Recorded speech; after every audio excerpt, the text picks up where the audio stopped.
The story begins by introducing us to a girl named Sadie, sitting in a car with her friend in a desolate, secluded location. As they talk, the atmosphere suddenly shifts into a nightmare when a notorious, terrifying serial killer emerges from the shadows. Without a second's hesitation, the killer brutally attacks the young man and turns his lethal gaze toward Sadie. Paralyzed by the fear of death, Sadie leaps from the car and begins a desperate run for her life, with the cold-blooded murderer hot on her heels. However, Sadie wasn't just running blindly into the night. Waiting in the darkness was her best friend, Michaela, who had already laid out a meticulous trap. The hunter becomes the prey as the serial killer falls right into their snare. Working with chilling efficiency, Sadie and Michaela tranquilize him and transport him to an abandoned factory. It is here that the shocking truth is revealed: these two teenage girls aren't victims, they are aspiring serial killers themselves. They have a twisted master plan: keep the real killer captive and commit a string of gruesome murders in his name.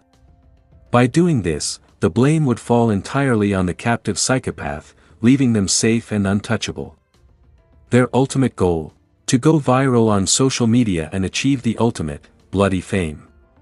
Upon discovering that the friend in the car hadn't actually died yet, they decide to kick off their mission by brutally finishing him off.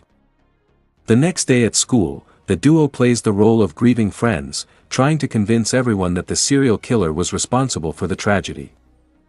They adopt the name, Tragedy Girls, believing the title carries an aura of terror while simultaneously making the world think they are crusaders against tragedy. However, their plans hit a snag when a police officer arrives at school to announce that the boy is officially listed as a runaway, not a murder victim. Since no body was found, he warns the students not to believe the fake news being spread on social media by these girls. Infuriated by this blow to their credibility, the Tragedy Girls decide they must prove their power by claiming another victim that very night. Their next target is one of Michaela's friends. As the boy heads out on his motorcycle at night, Michaela pursues him in her car. When she attempts to ram him, he speeds away in a frantic bid to escape, only to ride straight into a trap Sadie had set on the road. His tires blow out, sending him flying through the air and leaving him with a shattered leg. The girls descend upon him instantly, stabbing him to death. They immediately blast the news on social media, attributing it to the legendary serial killer. While their follower count begins to climb, the police remain skeptical, dismissing the death as a mere tragic accident. Back at the factory, they keep the real serial killer alive, humiliating him by feeding him dog food while they brainstorm even more crazy ways to boost their popularity. As the leaders of the school dance committee, they face opposition from a girl who argues that holding a party is disrespectful given the recent deaths. Just like that, the Tragedy Girls find their next victim. That night, wearing eerie masks, they ambush the girl, hanging her upside down and using a power cutter to slice her head in half. To ensure the police can't call this an accident, they dismember her body into pieces. As predicted, their social media following skyrockets. Meanwhile, a video editor joins their circle. Although he notices bloodstains on Michaela's shoes, he initially dismisses his suspicions. During a somber memorial service for the fallen students, a local fireman gives a deeply emotional speech. While the community hails him as a hero, the Tragedy Girls are only annoyed by the competition for the spotlight. That night, they track the fireman to the gym. While he is working out, they murder him by dropping a massive weight on his head, crushing his skull until it splits open. Back at the factory, the captive killer senses the tension between the two girls and tries to drive a wedge between them, whispering to Michaela that Sadie actually wants to be famous all on her own. With the fireman's death, their followers officially surpassed the 100,000 mark. During a school meeting held by the police officer, Michaela secretly blasts a gruesome photo of the fireman's corpse to every student's phone. The video editor notices this suspicious move. As the students erupt in panic and turn against the officer, the captive serial killer manages to escape. He immediately kills a woman and hangs her body from a pole, a crime the Tragedy Girls realize they didn't commit. Panic sets in as they realize the monster is loose and coming for them. Simultaneously, the suspicious video editor steals Michaela's phone to find proof. The girls decide he has to die, unaware that he is actually the police officer's son.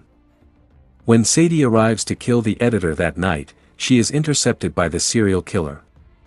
However, the killer attacks the boy first. Hearing his son's screams, the police officer arrives and opens fire, driving the killer away. In a twist of fate, the officer believes Sadie was actually trying to save his son and publicly hails her as a hero the next day. This spotlight drives a wedge of jealousy between the two friends, leading to a bitter fallout. On the night of the prom, while Sadie goes with the editor, a vengeful Michaela teams up with the escaped serial killer to plan a total massacre. The party begins in full swing. Michaela arrives after murdering her teacher. On the roof of the building, as the tragedy girls engage in a heated confrontation, the serial killer appears. He scoffs at Michaela's offer of partnership, declaring he will never work with someone who treated him like an animal and intends to kill them both. But Michaela is faster, she pulls out a gun and guns him down. With their common enemy dead, the girls reconcile instantly.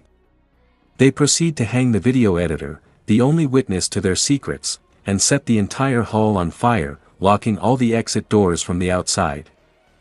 As the students inside are burned alive, Sadie and Michaela watch from safety. Because they had posted warnings on social media earlier saying the party was dangerous, no one suspects them. They play the part of the lucky survivors, claiming they arrived late only to find the building already engulfed in flames. In the end, the girls achieve the massive fame they always craved. The world views them as tragic heroes and movie offers start rolling in. The broken police officer, having lost his son, resigns in grief. Fearless and unrepentant, the tragedy girls continue to upload videos, their horrific crimes hidden behind the polished veneer of social media stardom. The film concludes with the dark triumph of these two heartless killers. Make sure to subscribe and turn on notifications so you can watch more videos like this.